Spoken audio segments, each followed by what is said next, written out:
අහස දිහා බැලුවද සුමිත් බටහිර අහස කිසිම නිල් පාටක් නැහැ. කළුම කළු වලාකුළු පිරීලා අද හවස නම් එච්චර හොඳ පාටක් නැහැ. අවසෝම් පාලමාමේ හොලකත් නිකන් තැම්පත් වෙලා වගේ. මායාවනේ පැත්තෙන් එන්නේ මහා අමුතු රස්නේ හුළඟක්. මගේ ආච්චි කියලා තියෙනවා මායාවනේ නිශ්ශබ්දව තියෙන දවස තමයි මහා විපතක් එන්නේ කියලා. උඹලා කවදාවත් හදන මිනිස්සු නෙමෙයි. මේ වගේ නූතන යුගයකත් ආච්චිලගේ කතායි හුළඟේ සුවඳයි අල්ලගෙන බය වෙනවා. සුබෝධ උඹ පොඩ්ඩක් හිටපන් වැඩිහිටියෝ කියන කතාවලට මැද්දෙන් පයින් නැතුව. උඹ දන්නේ නැද්ද අද අමාවක දවසක් කියලා? අමාවක වුණත් පුරපසළොස්වක වුණත් මට මොකද? මම දර කපන්නේ. දර කපලා තමයි මගේ බඩ පුරව ගන්නෙ. කැලේ දර තියනවා නම් මම ඒක ගේනවා. අමාවක දවසේ පෙරේතයෝ මට කන්න දෙන්නේ නැහැනේ. සුමිත් උඹ ඕනවට වඩා දඟලනවා. මායාවනේ නීති උඹ දන්නේ නැද්ද? අනික උඹ මේ දවස්වල දවල් කාලෙත් මහ ලෝභකමෙන් වැඩ කරන්නේ. ඕනට වඩා ගස් කපනවා. මේ ආපන් සුමිත්. උඹ වගේ බයිකුල්ලෙක් වුණොත් ජීවිතේ කිසිම දෙයක් කරගන්න හම්බෙන්නේ නැහැ. මම කරන්නේ ලෝභකම නෙමෙයි. මම කරන්නේ අවස්ථාවෙන් ප්‍රයෝජන ගන්න එක. උඹලා බය වෙලා ගේ ඇතුළටලා හිටපල්ලා. මම කැලෙන් දර කපලා ටවුන් එකට ගිහින් විකුණනවා. සල්ලි. තේරුණාද? සල්ලි තමයි හැමදේම. සල්ලි වල සද්ද දාන්න එපා සුබෝධ. මතක තියාගනි. මායාවනේ රකින්න සුරංගනාවියෝ. කාකෑරි හිතේ ලෝභකමක් තියෙනවා නම් ඒ කැලෑව ඒ මිනිහව අඳුර ගන්නවා. එහෙනම් මාව අඳුරගෙන ඇත්තේ මම ලෝභකම් කරන්නේ නැහැ කියලා දන්නවා. ඒක නිසා තමයි එහෙනම් මට යන්න අවසර තියෙන්නේ. උඹ අද එන්නන්කට පරක්කුණේ ඇයි? පරක්කුනේ මම හොඳ බඩු හොයපු හින්දා. කැලේ අයිනෙන් හම්බ වෙන්නේ වේදිච්ච අතු විතරයි. කැලේ ඇතුළටම නොගියොත් නියම දේවල් හම්බෙන්නේ නැහැ. උඹ කැලේ ඇතුළටම ගියාද කියලා තියනවා නේද? ඔය කැලේ ඇතුළටම යන්න එපා කියලා. ඇයි ඔච්චරම පඬිත වැඩ කරන්නේ? ජීවිතය අමාරුයි දාගෙන. ගියා තමයි. අනික අහපන් මට මහා සුවඳක් ආවා. සඳුන් සුවඳක්. හැබැයි ඊට වඩා සැරයි. මට හිතෙන්නේ ඒ කැලේ ඇතුලේ අපේ පරම්පරා 7ක්ම වාසනාව උදා කරන්න පුළුවන් මොකක් හරි දෙයක් තියෙනවා කියලා.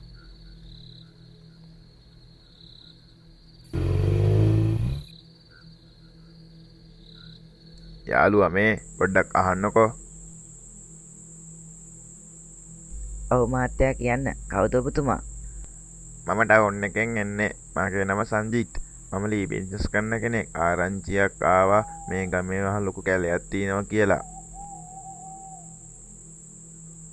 ඔව් මහත්තයා ඒක ඇත්ත. ඒකට කියන්නේ මායාවනේ කියලා. හැබැයි ඔබතුමාට මොනවද ඕනේ? මම හොයන්නේ මහා විශේෂ ලී జాතියක්. සෑහෙන කාලෙකින් ඉඳන් මම මේ ගැන හෙව්වා. මට ආරංචි වුණා මේ මායාවනේ ගොඩක් ඇතුලේ රත්හඳුන් කියා ගහක් තියෙනවා කියලා. ඒ ලී වල මිල රත්තරන් වලටත් වඩා වැඩි. මහත්තයා ඔබතුමා ඇවිත් තින් වැරදි තැනකට. මායාවනේ ගස් විකුණන්න නෙමෙයි තියෙන්නේ. අනික ඔය රත්හඳුන් ගැන කතා කරන එකත් මේ ගමේ හැටියට නම් මහා පාපයක්. ඔබතුමා ආපහු යන්න. පව් පින් ගැන මම දන්නේ නෑ සෝම්පාල මාමා. මම දන්නේ බිස්නස් ගැන විතරයි. මේ බලන්න මේක නිකන් කතා බහ කළාට දෙන ගාස්තුවක් විතරයි. මෙච්චර සල්ලි තෝගයක්. ඕක මොකද්ද? නිකන් සුළු ගාණක් විතරයි. කවුරු හරි මට ඒ රත් සඳුන් ගහ තියෙන තැන පෙන්නලා අද රෑම එකකින් ලී කෑල්ලක් ගෙනත් දෙනවා නම් මෙතන මේ වගේ දස ගුණයක සල්ලි මම දෙනවා. අනික ටවුන් එකෙන් ගේකුත් හදලා දෙනවා. ඒක කරන්න බැරි වැඩක්. අද අමාව කර අද රෑ කැලෑවට රිංගනවා කියන තමන්ගේ මිනිවල තමන්ම කපා ගන්නවා වගේ වැඩක්. සල්ලි වලින් ජීවිතේ මිලදී ගන්න බෑ. සුමිත් පොඩ්ඩක් අටවහන හිටපන්කෝ. ඔකට එකේ සල්ලි නැත්තම් ජීවිතේ ඇති වැඩේ මොකද්ද? ඔය ජීවිත කාලෙන් බතුයි පරිප්පුයි කාලමනේ ගත කළේ. මහත්තයා ඔබතුමාට හම්බලා තියෙන නියම මිනිහව. මේ ගමේ ඉන්න එකම කොටිය මම තමයි. ෂා උඹේ ඩයරි දැක්කම මට හරි සංසෝසයි. මොකද්ද යාළුවා උඹේ නම? මගේ නම සුබෝධ. මම මේ කැලේ හැම ගහක්ම අඳුරනවා. රත්නතුන් ගහ තියෙන තැන කොහෙද කියලා මට හොයාගන්න පුළුවන්. සුබෝධ උඹ නිකම් පිස්සු වෙද්දීගෙන වගේ එනවද? උඹ සල්ලි තණ්හාවට තමන්ගේ ජීවිතේ විනාශ කරගන්නත් හදන්නේ. ඕක සාමාන්‍ය ගහක් නෙමෙයි. ඕක වනාත්මය. සෝම්පාල මාමා මට බණ කියන්න එන්න එපා ඔයා. ආත්ම වලින් බඩ පිරෙන්නේ නැහැ. ඔබතුමා බලන් ඉන්න. අතරේ මම ඔය ලී කෑල්ල ගෙනත් දෙන්නම්. මතක තියාගන්න සුබෝධ. වැඩි අද රෑම් වෙන්න ඕනේ. ඉර පායන්න කලින් මට බඩු ඕනේ. මම කාර් එකට වෙලා ඉන්නම්. ඔබතුමා බය නැතුව ඉන්න. සුබෝධ වරොන්දුවක් වුණොත් ඒක ඒ විදිහටම කරනවා.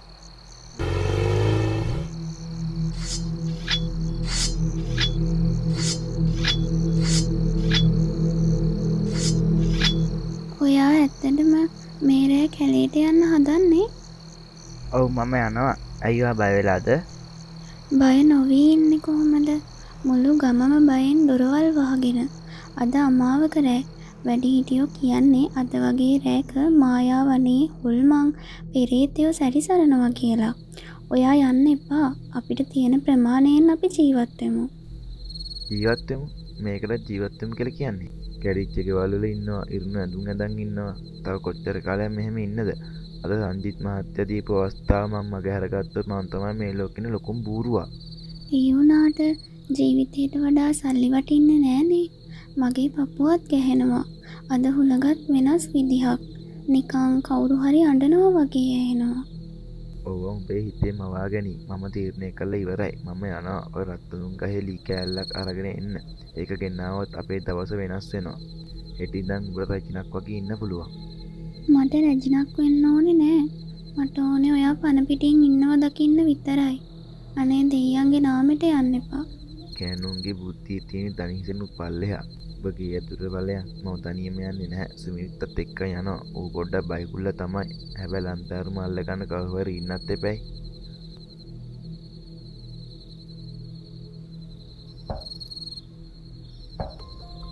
සුමිත්, ඒ සුමිත් දොර ඇරපන්. සුබෝධ උඹ මොකද මේ මහරෑ ගෙදර ඵලයන් බං මං දොර අරින්නේ නැහැ. උඹ දොර අරිනවද නැත්නම් මම මේක කඩන්නද? එළියට වරේ. මම උඹේ වාසනාව පාදන්නයි යාවේ. මගේ වාසනාව පාදන්න ඕනේ නෑ. මට ආරංචි වුණා උඹ සංජිත් මහත්තයත් එක්ක ගිවිසුමක් දාගත්තා කියලා. මම එන්නේ නෑ සුබෝධ. මට මැරෙන්න උවමනාවක් නැහැ. මැරෙන්න? මොකටද මැරෙන්නේ? අපි නිකම්ම ගිහින් ගහ හොයා ගන්නවා. එකපාරක් ගහට කොටනවා. දී කෑල්ලක් ගන්නවා. ආපහු එනවා. පැය භාගයයි වැඩේ ඉවරයි. අනික ඒ වෙනින් ඔබට මොනවද ලැබෙන්නේ කියලා දන්නවද? මම ඔබට රුපියල් 5000ක් දෙනවා. රුපියල් 5000ක්? ඔව් උඹ ජීවිතේට එකපාරක් හරි රුපියල් 5000ක් දැකලා තියෙනවද? වරින් මාත් එක්ක යන්න. ඔබ කරන්න ඕනේ එළිය අල්ලන එක විතරයි. ඉතුරු වැඩ ටික ඔක්කොම මම බලා ගන්නවා. හැබැයි සුබෝධ සෝම්පාල මාම කිව්වේ සෝම්පාල මාමට දැන් වයසයි. මිනිහගේ මොලේ නරක් වෙලා. වරෙන් යන්න. නැත්තම් හෙට උදේට මම ගමේ හැමෝටම කියනවා ඔබ කොච්චර බයගුල්ලෙක්ද කියලා.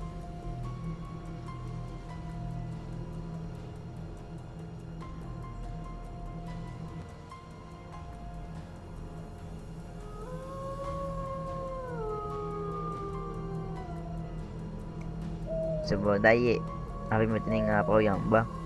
පේනවද කැලෑව කට අරගෙන ඉන්න හැටි නිකන් අපව ගිලින්න වගේ හදනවා. කට වහපන් මගේ අවධානය නැති වෙනවා. ලන්තෑරුම් පොඩ්ඩක් උඩට ගනි. සුබෝධ උඹට මොනවා හරි ඇහෙනවද? මොනවා ඇහෙන්නද? කවුරු හරි නිකන් කියනවා වගේ ආපහු ඵලයන් කියලා. ඕක හුළඟි සද්දේ. ගස්වල කොළ හැප්පෙන සද්දේ. උඹයි ඔච්චර හිතන්නේ. කෙලින් බලපන් අන්නර පේන පටු පාර තමයි කැලේ ඇතුළටම යන පාර. මගේ කකුල ඉස්සරහට යන්නේ නෑ සුබෝධ. නිකන් පොළොව යටින් කවුරු හරි මගේ කකුල් දෙක අද්දන් ඉන්නවා වගේ මට දැනෙන්නේ. රඟපාන්න එපා. ඉක්මනට අඩිය තියපන්. පරක් වෙන තරමට බය වැඩි වෙනවා. සංජිත් මහත්තයා බලන් ඉන්නවත් ඇති. සල්ලි මිටි ටික මගේ ඇස් ඉස්සරහම ඇවිල්ලා පේනවා දැන්. මන්ට යමන් බං. සල්ලි වලට වඩා ජීවිතේ ලොකුයි අයියේ. අන්න බලපන්. අර ගහේ අත උඩ මොනවද දිලිසෙන්නේ? ඒ ඇස් දෙකක්ද? ඒ මොකෙක් හරි සතෙක්ගේ ඇස් දෙකක් නේද? අයියෝ බං ඔය බකමූණෙක්නේ. උඹ ජීවිතේට බකමූණෙක් දැකලා නැද්ද? හිටපන් තව ටිකක් ඉස්සරහට යද්දී අපි ඒ තැනට ළඟා වෙනවා. මට දැන් හිතනවා රත්තුන් ගහ ගොඩක් ළඟයි කියලා.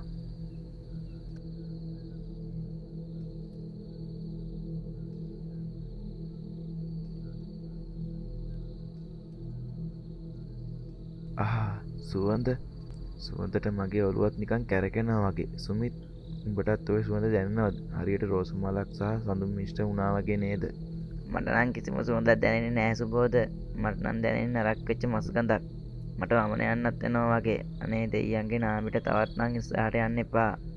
උඹ නම් මහ බූරුවෙක්. මේ වගේ සුවඳකට උඹ කියනවනේ නරක් වෙච්ච මස් ගඳක් කියලා. අන්න බලපන් අර ඉස්සරහා.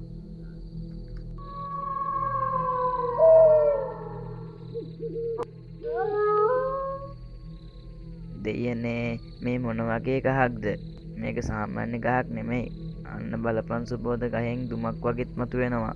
මේක තමයි රත්තරන් ගහ. සංජිත් මහත්තයා කිව්වේ ඇත්ත. මේක රත්තරන් ආකාරයක් සුමිත්. අපි සල්ලිකාරයෝ වුණා.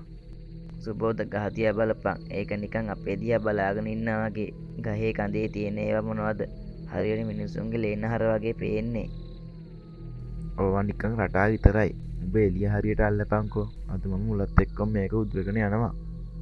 නෑ නෑ සුබෝධ, මට තවත් බෑ. ඔන්න මම නම් දෙව්වා. උඹත් දුවපන්. ඒ සුමිත් ලන්තෑරම දාලා යන්න එපා බං. බයිගුල්ලා. මුළු සල්ලි ටික මම තනියෙන් ගන්නවා. උඹේ අවාසනාවට එක සතයක්වත් හම්බෙන්නේ නැහැ.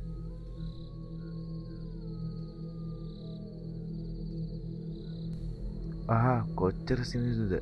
නිකන් ගලක් වගේ හයියයි. හැබැයි හමක් වගේ සිනිඳුයි. මට සමාවෙන්න ගස. උඹව කැපුවොත් මගේ පරම්පරා 7කම වාසනාව පෑදෙනවා. උඹට පණක් නෑනේ. උඹ අජීවී වස්තුවක්නේ.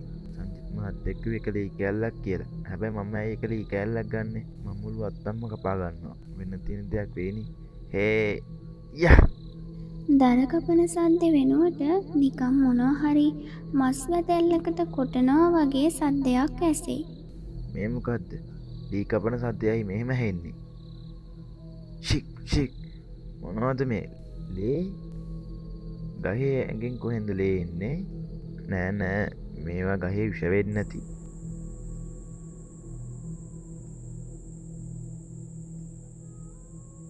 ඔව් රත්තරන් කියන්නේ නම දාලා තියෙන්නේ. නිකන් නෙමෙයිනේ මේවා රත්තරන් කියන්නේ. විරුසත් එක්කම රතු පාට ඇති. මම බය වෙන්නේ නැහැ. උඹේ ඇඟේ කොච්චර ලේ තිබුණත් උඹව කපලම තමයි මම නතර වෙන්නේ. මේ මොකද්ද වෙන්නේ? භූමිකම්පාවක්ද? පොළොවත් එක්කම හෙල්ලෙනවානේ. වටපිටාවේ තියෙන ගස්වැල් හෙල්ලෙන්නට පටන් ගනී. ගස් ඒවායේ තැන් මාරු කරගනී. සුබෝධ ආපු පාර ඇසිපිය හෙළෙන සැනින් කටු පඳුරු වලින් වැසී යයි. පාර කොහෙටද ගියේ?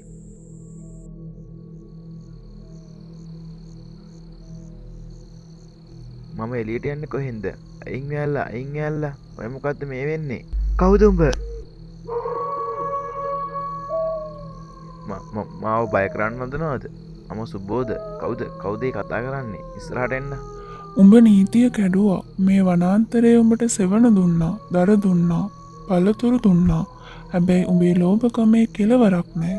මම ආවේ පොඩි ලී කෑල්ලක් කපා ගන්න විතරයි. මගෙන් වැරද්දක් වුණා. මට යන්න දෙන්න. මම ආයේ එන්නේ නැහැ. උඹ වනේ ආත්මයට තුවාල කරා. උඹ ගහේ සිරුරෙන් ලේ හැලුවා. ඉර බැස්සට පස්සේ මෙතනට එන්න තහනම් කියලා උඹ දැනදනත් උඹ ආවා. උඹේ දඬුවම නියතයි. මොන දඬුවමක්ද? මම ආවේ සංජිත් මහත්තයා වෙනුවෙන්. අනේ මාව ඇතහැරපල්ලා. මට සල්ලි ඕනි නැහැ. සල්ලි? හා. මෙතන සල්ලි වලට කිසිම වටිනාකමක් නෑ. මෙතන වටින්නේ ජීවිතයයි. උඹ සොබාදහමේ වස්තුව කොල්ල කන්නාවා. දැන් උඹම මේ සොබාදහමේ වස්තුවක් බවට පත්වෙයි. ඒ කියන්නේ උඹලා මට මොකද්ද කරන්න හදන්නේ? උඹ මේ වනාන්තරයේම කොටසක් වෙයි. සදාකාලිකවම උඹට මෙතන කෙලින් වෙලා ඉන්න වෙයි. උඹ අද හලපුවේ තණ්හාවේ ලේ උඹේ සිරුරෙන්ම සදහටම ගලාගෙන යයි. සුබෝධ දුවල බේරෙන්න හදයි. හැබැයි එයාගේ කකුල් හොල්ලන්න බැරි බව එයාට දැනේ. මගේ කකුල් හිර වෙන්නේ ඇයි? මාව ඇතහැරපල්ලා.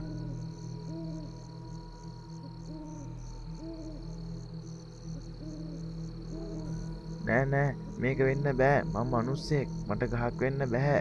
සුමිත් මාව බේරගනි. සංජිත් මහත්තයා. අනේ මගේ ඇඟිලි. අනේ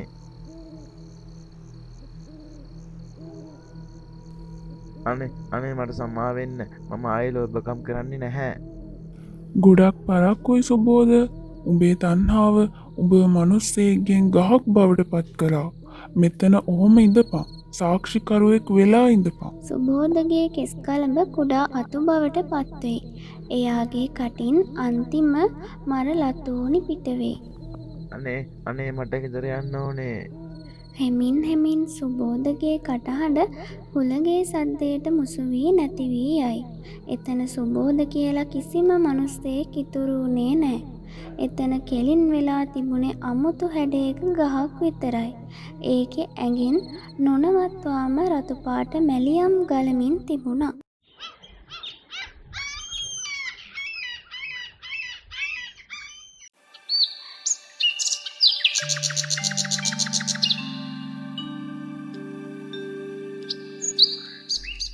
මහා පුදුම වැඩක්නේ. එළියත් වැටුණා. හැබැයි ඒ මනුස්සගෙන් කිසිම ආරංචියක් නැහැනේ. මගේ සල්ලි ටිකත් අරන් දෙව්වත් දන්නේ නැහැ. එයා දුවන්නේ නැහැ මහත්මයා. එයා ආපහු එන්නේ නැහැ. මම දන්නවා එයා ආපහු එන්නේ නැහැ කියලා. ඔබත් එයා එක්කමනේ ගියේ. උඹ ආපහු ආවනම් ඇයි ආවේ නැත්තේ? ෂුවර් එකට උඹලා දෙන්න එකතු වෙලා මොකක් හරි උගුලක් කැටවුවා නේද? මහත්තයා ඔබතුමා තාම තේරුම් අරන් නැහැ. මායාවනයේ කාටවත් ඉස්සතින් එන්න දෙන්නේ නැහැ. සුමිත් ආපහු බයට ආවා. ඒකයි ඌ බේරුනේ. හැබැයි සුබෝධ තණ්හාවෙන්ද එතන නතර වුණා. මම පොලිසියට කියනවා. මම කැලේ පීරලා හරි හොයනවා. මට මගේ සල්ලි වගේම ලී කෑල්ලක් ඕනේ.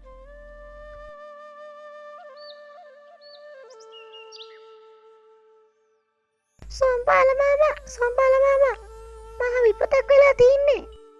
මොකද උන්නේ? ඇයි ඔච්චර හති දාන්නේ? අපි කැලේ පොඩ්ඩක් ඇතුළට ගියා. එතන මහ අමුතු ගහක් තියෙනවා දැක්කා. ගහක් දැකලා බය වෙන්නේ මොකටද? මොකක්ද එතන තියෙන්නේ? මහත්තයා ඒක සාමාන්‍ය ගහක් නෙමෙයි. ඒ ගහ හරියට මිනිස්සෙක් වගේ නිකන් කවවලේ අත් දෙක උස්සන් කෙලින් වෙලා ඉන්නවා වගේ. අනික ඒ ගහෙන් තද රතු පාට දියරයක් ගලනවා. ඒක හරියට ලේ වගේ. ඒ සුබෝධ මොනවද මේ කියන්නේ? මිනිස්සු කොහොමද ගහක් වෙන්නේ? බලක බොරු වෙන්නේ නැති. විශ්වාස කරන්න මහත්මයා. අනික බලන්න ඒ ගහේ පාමුල මේ පොරවේ වැටලා තිබුණා. මේක සුබෝධගේ පොරව. ඊරෑ එයාමයි මේක මොහත් කළේ. හැබැයි මේක සෑහෙන පරණ වෙලා මලකටත් කාලා තියන්නේ නිකන් අවුරුදු 100ක් ගිහින් වගේ. මොකද මායාවනේ කාලයයි අපේ කාලයයි එක වගේ නෙමෙයි. සුබෝධගේ පාපේ එයාව යුග ගණනාවක එතන හිර කරලා දැම්මා. මහත්තයා ඔබතුමා තමන්ගේ යහපත බලාපොරොත්තු වෙනවා නම් දැම්ම මේ ගම දාලා යන්න. මායාවනේ විනිශ්චය ඉවරයි. හැබැයි ඒකේ කෝපේ තාම අඩු වෙලා නැහැ. ඔබතුමාගේ ලෝභකම හින්දා තමයි අද සුබෝධට ජීවිතේ අහිමි වුනේ. ඊළඟ ගොදුර ඔබතුමා වෙන්න පුළුවන්. මම හිතුවේ නෑ මෙහෙම දෙයක් වෙයි කියලා. මම යනවා. ආයේ කවදාවත් මේ පැත්තට එන්නේ නෑ. අනේ දෙවියනේ.